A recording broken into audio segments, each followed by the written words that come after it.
This is Mike Mozart of Jeepers Media on YouTube, and I've got a secret. It's a deep, dark secret. I'm telling you, you're going to be one of the first to find out.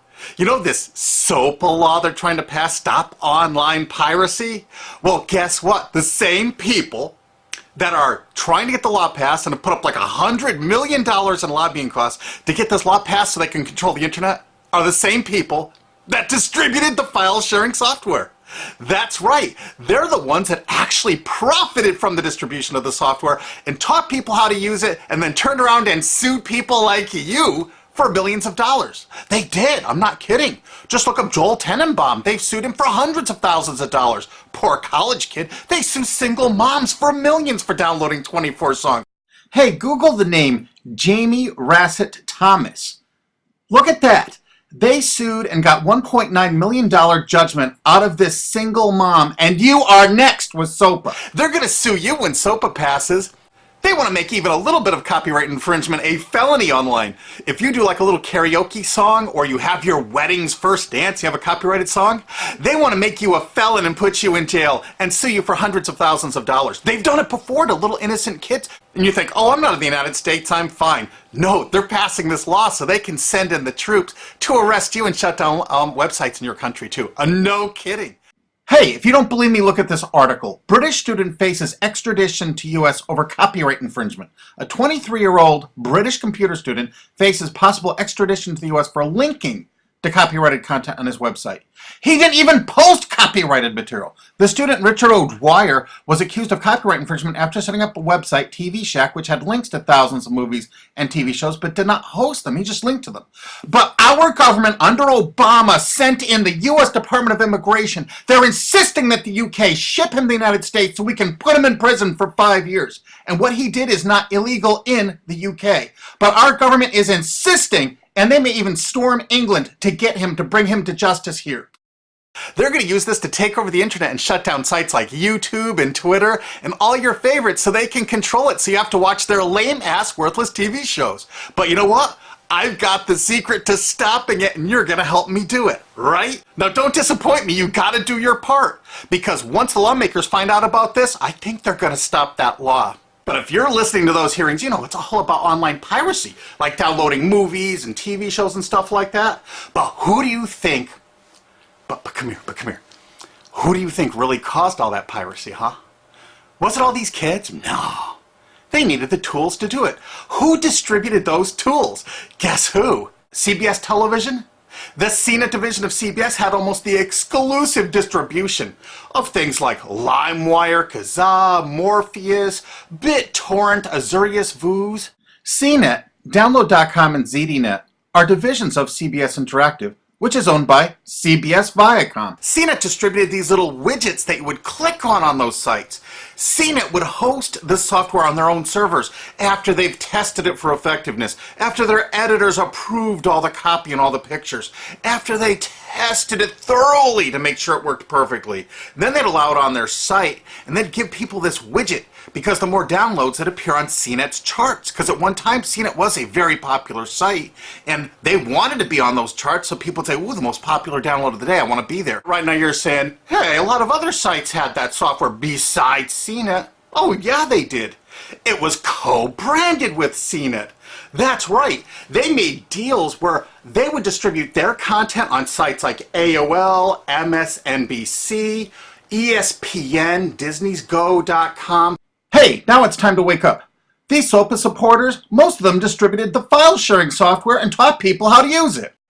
But before I go on, I have to explain something. File sharing software is perfectly legal. However, under the MGM versus Grokster U.S. Supreme Court ruling, they held that one who distributes a device, you know, the file sharing software, with the object of promoting its use to infringe copyright, as shown by clear expression or other affirmative steps taken to foster infringement, is liable for the resulting acts of infringement by third parties. This is regardless of the device's non-infringing uses. In other words, you can distribute it, but you can't encourage anyone to use it to infringe copyright. And do you know what? CNET and CBS did just that thousands of times. Hey, you SOPA supporting music rights groups, listen up to this. Now here's one of those ESPN, Disney, CNET co-branded pages. And what do we see here? One of the MP3 Insider file sharing smackdown tests, something they commonly did for quite a few years. Why did they use Britney Spears and Beatles and known artists? Disney, you put it on your ESPN site for the better part of a decade? Encouraging people to download and copy copyrighted materials? Why did you do it, Disney? Why? It doesn't make any sense. But why would Disney even have their own branded piracy software, branded for Go.com, one of their portals? That's right, the Walt Disney Company that's plowing millions into getting SOPA passed has a ghost of file sharing past. Their own branded file sharing service to get free MP3s branded the Go Network. And they use Scour as one of their search engines, and what do you know? They were suing Scour at the exact same freaking time. They were suing it and using it to help people procure songs. Disney, I thought you supported SOPA. That's right, guys, Disney's one of the key supporters of SOPA. And enjoyed a decade-long distribution deal with CNET for all those downloads. Another one of the key supporters of SOPA, Warner. The Warner Corporation distributed this software through their AOL portal for years and made a bundle doing it. They distributed Kazaa, for God's sakes, BitTorrent. They did them all. AOL? Oh, no, you didn't, AOL, because you were part of Time Warner. They're leading the charge for SOPA. And did you know that the co-founder of CNET, Shelby Bonney, was actually on the board of directors and the chairman of the board of CNET and on the board of directors of Warner Music Group at the same time, distributing all this file sharing software while Warner was actually distributing this material through their AOL portal. It just doesn't make any sense. Why would they do that? Why would all of the entertainment companies that seem distribute all this software and encourage people to use it to infringe copyrights when no one else was really distributing this software? And AT&T Broadband Online was in partnership with Comcast. What did they distribute? No, not Kazaa. Yep, that's right. They offered all the co-branded software downloads of CNET, including Kazaa, 281 million downloads. And don't forget that CNET had their own built-in search engine. That's right, it was used for finding MP3s. And to make it even easier, you didn't even have to leave CNET's site. Nope, nope, nope. They actually help you out by suggesting people like the Beatles or Beck's Loser song. That's right, CBS CNET's Search.com offered the easiest way to find free MP3s. Look at this, they even show you how to get Beck's song Loser, one of the ones that Joel Tenenbaum was sued over.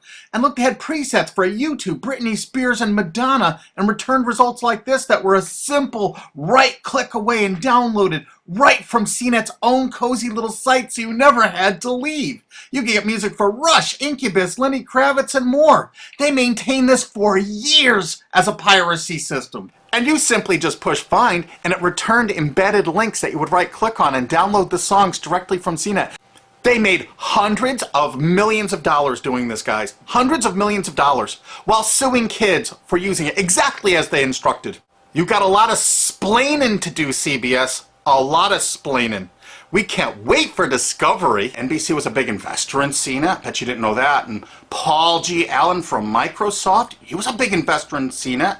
And one of the biggest distributors of file sharing software co-branded with CNET with all the reviews was Microsoft, the MSN network, and the Microsoft website itself. Look at these examples. And they co-branded all of CNET's content, including those product reviews, using real songs to find out which was the most effective way to steal the music. Of course, real titles, real names, and they covered Grokster, Morpheus, Kazaa, BitTorrent, everyone. They used known copyrighted songs. They used known copyrighted material to test and show the effectiveness of this software. They left those reviews up for over a decade, linking directly to the software downloads. What do you think the intent was? Can you say inducement? And of course, LimeWire. LimeWire too? And Microsoft also distributed the content directly from Microsoft.com co-branded and made distribution deals for a profit with Kazaa. No way. Well, Microsoft themselves distributed BitTorrent right on their MSN site. They featured it, their proud investment. It's strange how the content licensing partners for BitTorrent just happen to be most of the people supporting SOPA.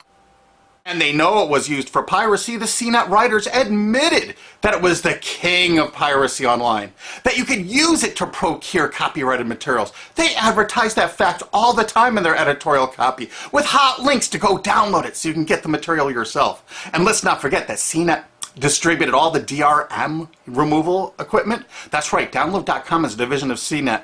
And what they did is they distributed DRM removal software for everything. Blu-ray, video games, just about everything.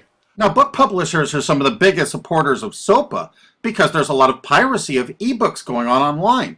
Of course there is, because CNET and ZDNet distributed all the DRM removal software to strip the DRM out of those books. That's why there's so much piracy. They offered a cornucopia of DRM removal software for everything. Why would one of the big entertainment companies, CBS Viacom, that's leading the charge for SOPA, distribute this material? To create an aura of copyright infringement. So when they go in to see these lawmakers like these senators and congressmen, they're going to say, look at all the piracy. There's so much piracy going on. We know because we caused it all to happen ourselves so that we can control the internet. That's absolutely what happened, and you need to get this video through to every lawmaker in the world. I'm counting on you to do it. And you think that's not going to make a difference? If those lawmakers see this video and the evidence we have, they're going to say, whoa, these are all the people that sent lobbyists into my office this week about all this piracy. Why the hell have they been distributing this software for a decade as the exclusive distributors? The virtual exclusive distributors. Why would they do such a thing? They're doing it to control the internet, guys. And you have one chance to stop them before this all passes. And this is it. You want to be a hero, you get this to as many lawmakers in your country, attorney general's offices in your state, your senators, congressmen if you're in the United States, or the lawmakers in England, Australia, whatever country you're in. You're going to find out that CNET, ZDNet, you know, that division of CBS, has offices in like 50 countries around the world. There's 50 different entities to sue for your country to recover damages. You have to get this video to every lawmaker in the world, even in your own country, because in your own country, you know, I know your country's cash strapped and they're going to come after you taxpayers like to get more money for their treasuries. Why not just sue the people that distributed the piracy software and caused all the piracy to happen? We've already been contacted by a half a dozen countries. We're giving them all the evidence we got, which is tens of thousands of pages, actually over 100,000, I think. It's hard to keep count. There's so much evidence. And all this evidence was gleaned from public sources on the internet. There's no secret hidden documents here. I just asked the lawmakers to drag these people into court, show them this evidence and say, why did you do it? How come you're here before us getting us to pass these laws when you were the ones that were the only ones that distributed the software at all and you profited from it? What did you expect was going to happen? They were going to use it to trade baby pictures? Hell no. Their own testimony in court for years in copyright infringement lawsuits said specifically the software was only used for copyright infringement. And they knew it. And they profited from it. And they intended for people to download it and use it for copyright infringement so they could go crawling to these lawmakers and throw hundreds of millions of dollars at them to get laws to control the internet and take down sites like YouTube and Twitter and Tumblr and all your favorites. And you're not going to let that happen. Alki David, the famous billionaire, has put up millions of dollars. And he's representing artists and writers that got wronged by this. You know what? They're going to get their damages from CNET and CBS. Big time. And we want answers, and we're going to get them. So if you care about your future, you're going to distribute this video, and you're going to make sure every lawmaker sees it. And I want to hear from some of those lawmakers, because we got lots of evidence. And don't forget to rate this video so it's the #1 top-rated video of the day. We want to make sure all the lawmakers see this. Don't forget to share this with your friends, because this is your last chance. You only have a few days to stop SOPA, okay? And if the lawmakers see this, I think they're going to go, put the brakes on immediately. And favorite this, because that's another way to get to the top of the charts on YouTube. I'm not putting advertising. I'm not making any money on this. And everything I've shown in this is fair use. If they take this down, this is fair use, and we're certainly going to file against that. But you know what? They're going to try to take it down because then it'll take a week or so to get it back up so they can pass through that SOPA thing. So I want you guys to download this and re-upload it all over the internet. Change it some. Put some leaders in front of it. Shorten it. Cut it up. Whatever you have to do. Because they're going to do everything they can to take down this information because that's what they do and that's what they want SOPA for. Don't forget, CBS Viacom is the #1 supporter of SOPA and the #1 distributor of piracy software and the #1 promoter of it to use it for copyright infringing purposes. How is that not just totally screwed up?